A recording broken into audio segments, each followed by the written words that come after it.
Oke, selamat malam. Lama banget gue udah gak pernah upload lagi di channel ini. Iya, jadi gue akan ngebahas soal MotoGP Asen Belanda yang baru saja selesai, yang dimenangkan oleh Fabio Quartararo. Gue mengucapkan congratulations buat Fabio Quartararo yang sudah memenangkan seri GP Asen Belanda kali ini. Oke, kita langsung mulai aja. Yang pertama di posisi start pertama ada Maverick Vinales, terus yang kedua ada Fabio Quartararo, ketiga ada Pecco Bagnaia. Oke, pas start di sana langsung Fabio Quartararo tancap dan dia sedikit ngenain Vinales, terus akhirnya Vinales agak sedikit ke belakang di posisi keempat langsung, dan di posisi kedua langsung ada Pecco Bagnaia, posisi ketiga ada Takaki Nakagami. Ya, sesuai prediksi gue di awal, karena gue nonton, wah ini pasti akan ada suatu pertarungan antara Pecco Bagnaia sama Fabio Quartararo, dan benar terjadi sampai beberapa lap ke depan, kurang lebih 5-7 lap lah kalau nggak salah ya. Terus setelah itu Quartararo memberikan jarak yang cukup lumayan jauh, hingga sampai 2 detik lah. Itu cukup jauh lah kalau menurut gue ya. Dan lu tahu sendiri kalau Asen Belanda ini adalah tracknya Yamaha lah istilahnya ya, tracknya inline 4, dan terbukti di sini yang podium juga semua inline 4. Dan di situ ada persaingan juga antara Quartararo sama Pecco Bagnaia, saling overtake di awal-awal race. Dan gue melihat juga di sini Pecco juga berharap kalau dia bisa memenangkan seri ini, dan tentu saja dia tidak akan membiarkan Fabio Quartararo langsung pergi begitu aja, dan makanya dia ngeladenin di awal-awal lap. Dia mencoba untuk menyalip, dan dia juga mencoba untuk mencari gap dengan motor Ducati Desmosedici agar lebih jauh lagi dengan YZR M1 milik Fabio Quartararo. Tapi ya lu tahu sendiri di sini di Asen ini bukan tipikal sirkuit stop and go, tapi lebih ke speed corner. Jadi di sini Yamaha memiliki keuntungan lah gitu menurut gua, dengan ban mayoritas pembalap yang dipakai di sini adalah medium hard, kecuali Maverick Vinales ya. Kalau Maverick Vinales di awal pas dia keluar dari pit dia memakai medium hard, akhirnya dia mengganti kompon ban soft untuk bagian depan dan hard untuk belakang. Ini suatu perjudian besar banget buat Maverick Vinales, dan terbukti ya, di awal-awal dia sempat kesulitan karena mungkin adaptasi juga sama bannya. Terus dia ya seperti biasa susah buat nyalip Takaki Nakagami, karena Takaki Nakagami juga cukup kuat lah menurut gua di seri kali ini. Dia bisa push di pos ketiga, dan dia juga bisa push untuk bertarung untuk fight for the podium. Itu cukup menurut gue lah, cukup bagus lah untuk sekelas motor RC23V. Dan di situ setelah Quartararo memberikan gap kepada Pecco, dia langsung ngejauh. Setelah ngejauh memang benar-benar sudah gak kejar lagi.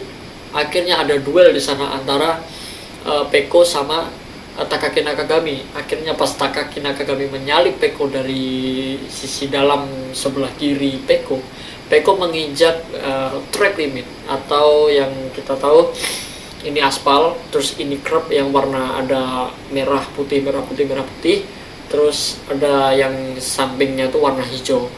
Aspal warna hijau itu namanya track limit gitu. Nah, dia menginjak itu, dan akhirnya dia kena long lap penalty atau lewat jalur khusus lah di tikungan keempat ya, kalau nggak ketiga itu dia lewat jalur khusus. Akhirnya pas di situ kesempatan datang dari Maverick Vinales ya.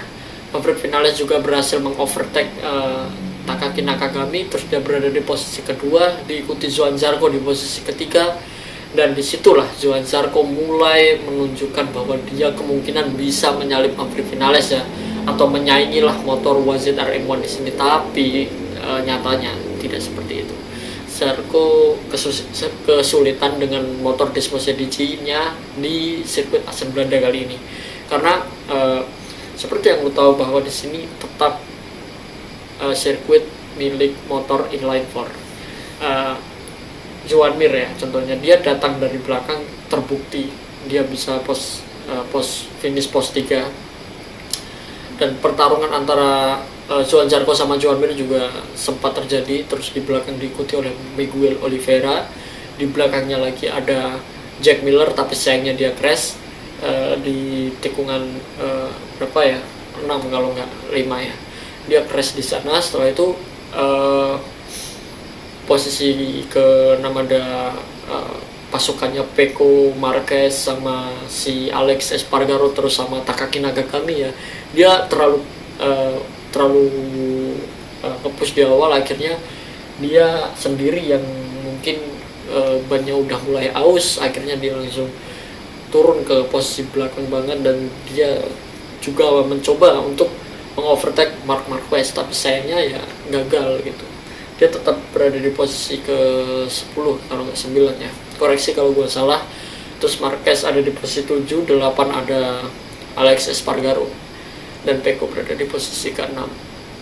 Ya ini pelajaran juga sih kalau gue buat si Bagnya ya, karena dia juga terlalu nge-push, karena dia juga berharap bisa lah menyaingi Fabio Quartararo di sini, tapi memang nyatanya terbukti bahwa Fabio Quartararo nggak kejar, dan ya mungkin yang sempat bisa ngejar di lap ke-8 kalau nggak 7 ya tadi, Maverick Vinales sempat mendekat, tapi sayangnya setelah dia terus memangkas Fabio Quartararo tetap nggak kejar. Di sini ada crash juga dari Valentino Rossi, ya udah kita nggak perlu bahas karena udah crash. Terus Iker Lecuona juga dia crash di Chicane, dia motornya berada di tengah lintasan utama yang cukup membahayakan lah bagi pembalap lain, seperti yang lu lihat tadi kalau misalnya lu nonton.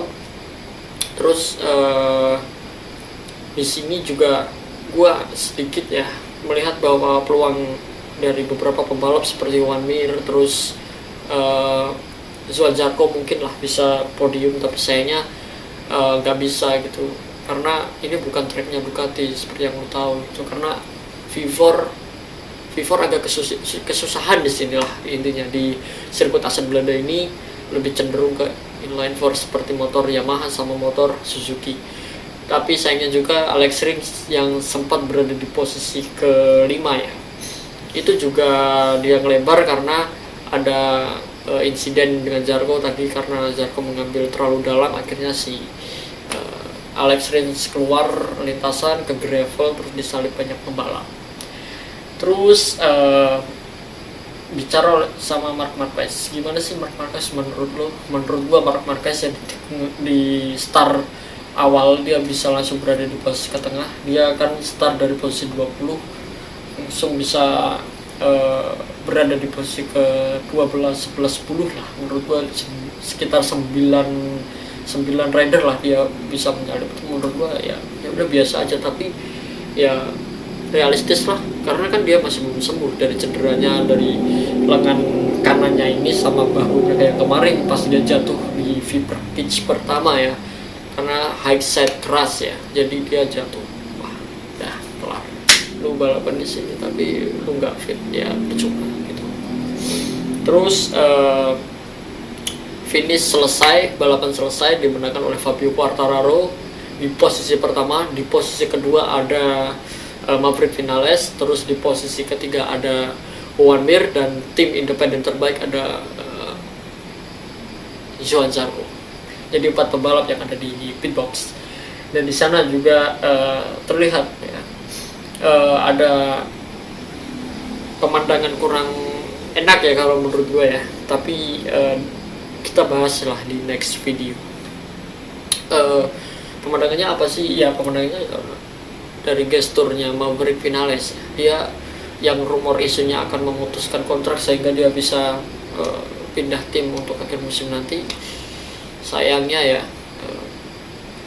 dia agak sedikit dingin banget kali ini, berbeda sekali dari biasanya. Biasanya kan dia walaupun podium 2, 3 itu udah memiliki rasa apa ya, ya gesturnya senang lah gitu lu berada di posisi podium. Tapi untuk Maverick Vinales ini beda karena lu tahu situasinya setelah di sirkuit Sachsenring dia finish paling belakang ya. Jadi dia berkata bahwa menyebut Yamaha ini atau apalah itulah gitu. Ya kayak kasusnya Zarco dulu pas lagi di KTM ya, dia langsung diputus kontrak, akhirnya dia nganggur beberapa race, akhirnya balapan lagi bersama Honda, kesempatan banget lah gitu kan menurut gue. Terus gue bicara di sini Suzuki juga mulai bagus sih peningkatannya dari Juan Mir, tapi di sini juga gue masih kurang lah kalau Suzuki nggak sekonsisten musim lalu gitu. Tapi gak tahu juga sih setelah libur pertengahan musim ini akan seperti apa nanti setelah GP Asen, gue gak tahu di paruh kedua nanti Suzuki akan seperti apa dan Yamaha akan seperti apa.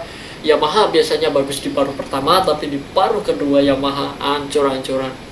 Gak tau lah, kayak musim lalu kan, di awal musim Fabio Quartararo memang luar biasa, memang overpower, gak ada lawan sama sekali. Tapi nyatanya di paruh kedua ya udah itu ancur-ancuran balapannya, gak jatuh lah, finish di belakang lah, startnya buruk lah, ya penyakitnya Yamaha ada di paruh kedua kalau dari segi pandangan gue ya selama ini. Oke, mungkin cukup segini aja ya dari review gue, kurang lebihnya gue mohon maaf. Jadi see you next video, thanks for watching. Oke, ciao.